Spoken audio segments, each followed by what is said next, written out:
Through this presentation, we are going to understand the concept of unfair labor practices, the meaning of unfair labor practices, and some of the unfair labor practices at the part of employers. Unfair labor practices can be defined as any act or omission, other than strike or lockdown, which has or may have the effect of number one, an employee or class of employees is or may be unfairly affected by that act, or that his or their employment opportunities or work security is or may be prejudiced or jeopardized by that act. Number two, the business of an employer or class of employers is or may be unfairly affected or disrupted by that act or omission. Number three, labor unrest is or may be created or promoted by that act or omission.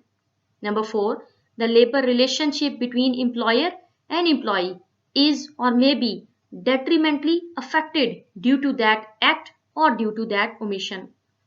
Any unfair act or omission that arises between an employer and employee involving the unfair conduct of the employer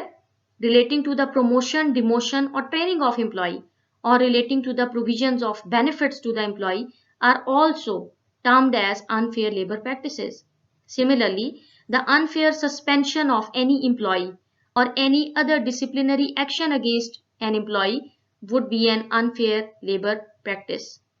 The failure or refusal of employer to reinstate or to re-employ a former employee in terms of any agreement would also amount to unfair labor practices. Now we are going to discuss some of the unfair labor practices at the part of employers. No employer or any association of employers and no person acting on behalf of employer or association would be entitled to number one, impose any condition in the contract of employment of a worker through which they are restraining him to join any trade union or to continue his membership in any trade union. Similarly, they cannot refuse to employ a person on a ground that he is either a member of a trade union or he is not a member of any specific trade union. Similarly, if there is any discrimination against any person in the regard of his employment, his promotion, his condition of employment, or his working condition on the ground that he is member of any trade union or he is not member of any specific trade union, all would amount to unfair labor practices on the part of employers. An employer cannot terminate, cannot dismiss, cannot discharge, cannot remove from employment or transfer a workman in a manner that injures him in respect of his employment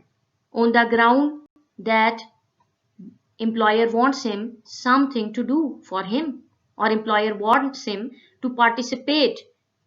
in a particular or specific trade union or to refrain from participating in the affairs of any trade union. Similarly, to confer any advantage if any employer try to induce any person either to refrain from becoming or ceases to become a member or office bearer of trade union or to join any trade union of interest of the employer, that would also amount to unfair labor practice at the part of the employer. Number 6 point is to interfere with balloting. If any employer try to interfere with in any way which can influence the balloting process of the trade unions, that will amount to unfair labor practice at the part of that employer. If any employer try to support any illegal lockdown, he instigate the workmen, he incite the others to participate or expand, or he supply money through which he is interested in furtherance of illegal lockdown, that would also amount to one of the unfair labor practice. Similarly, if any employer try to close down any establishment in contravention of the law,